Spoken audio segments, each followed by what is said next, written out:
అయితే నేను ఇక్కడ జర్నలిజానికి సంబంధించి తెలుగు జర్నలిజంలో అనేక మంది ఉద్దండులైనటువంటి పత్రికా రచయితలు బయటకు వచ్చారు. But at the same time Telugu జర్నలిజంలో చాలా కాలం వరకు అనాదిగా కొన్ని వర్గాలకు, ముఖ్యంగా మార్జినలైజ్డ్ సెక్షన్స్, ఎవరైతే బడుగు బలహీన వర్గాలు కానివ్వండి, మైనార్టీలు కానివ్వండి, తర్వాత ఎస్సీ ఎస్టీలు, ఇటువంటి వాళ్ళని రానిచ్చేవాళ్ళు కాదు. ఒక కొన్ని అగ్రవర్ణాలు వాళ్ళే పరిరక్షించుకొని ఎవరిని రానివ్వలేదు అనేటువంటిది ఒక అపప్రద ఉంది. దాన్ని మీరు ఏ విధంగా చూస్తారు? దీన్ని అపప్రద అనే అనాల్సిన అవసరం లేదు విక్రమ్ గారు. ఇప్పుడు జరిగింది ఏమిటంటే, తొలినాళ్లలో అంటే పత్రికల సంఖ్య చాలా తక్కువగా ఉన్న రోజుల్లో టెక్నాలజీ ఏది లేని కాలంలో చాలా పరిమితమైన రీచ్, పరిమిత సంఖ్యలో పత్రికలు సర్క్యులేషన్ ఉన్న కాలంలో అప్పట్లో విద్యావంతులు ఎవరు? అగ్రవర్ణాల వారే.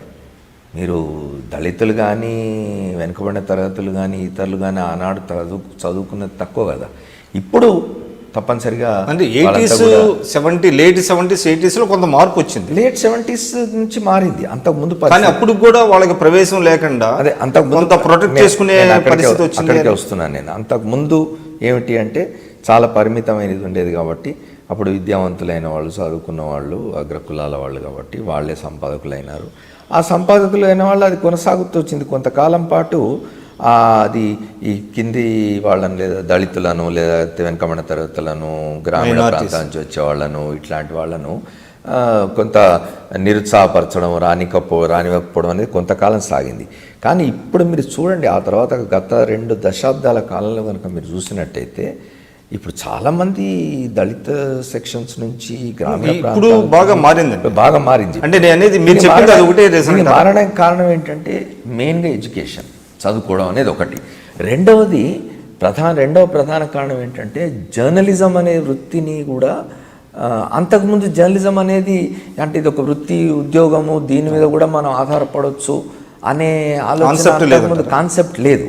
అంతకుముందు ఏమిటంటే జర్నలిజం అనేది ఒక లక్ష్యము, ఒక పవిత్ర ఆశయం, దానికోసం పనిచేయాలి, ఇది ఉద్యోగం కాదు అనే ఒక ఆలోచన ఉండేది. అంటే ఎట్లాగా సార్, నాది స్పెసిఫిక్ క్వశ్చన్ ఉంటుంది సార్. చెప్పండి.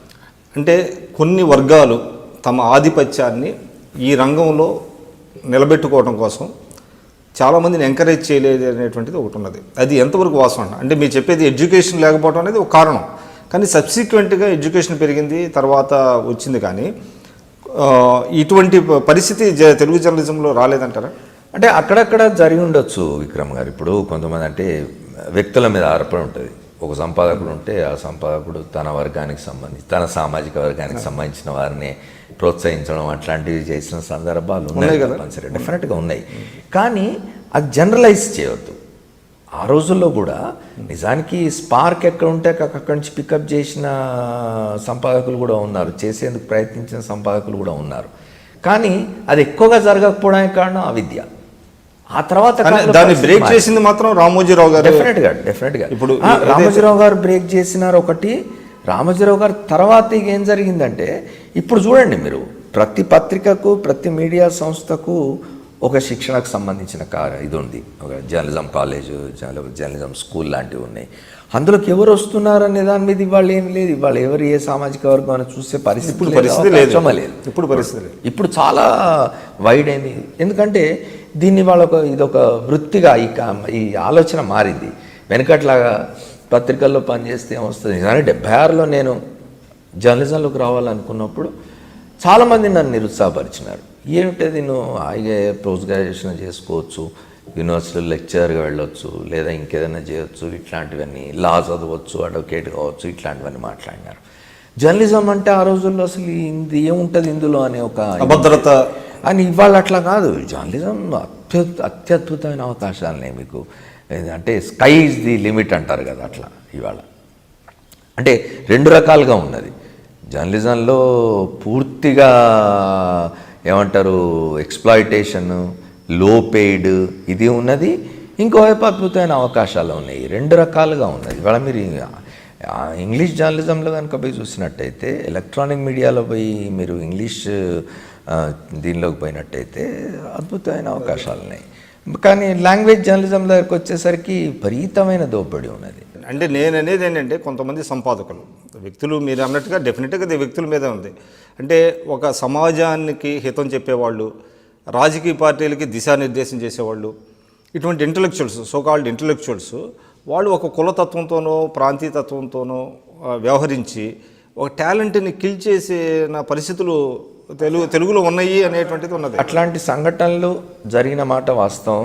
ఆ రోజుల్లో అంటే ఒక లేట్ 70s 80s ముందు జరిగిన మాట వాస్తవమే, కానీ నేను అన్నట్టు జనరలైజ్ చేయడానికి లేదు దాన్ని. లేకపోవటం ఈనాడు ఉదయం తర్వాత ఇది బ్రేక్ చేసి ఈనాడు రావడం అనేది, ఈనాడు ఇస్ అ ట్రెండ్ సెట్టర్ అండి, అన్నిటికీ ట్రెండ్ సెట్టర్ ఈనాడు నిజానికి.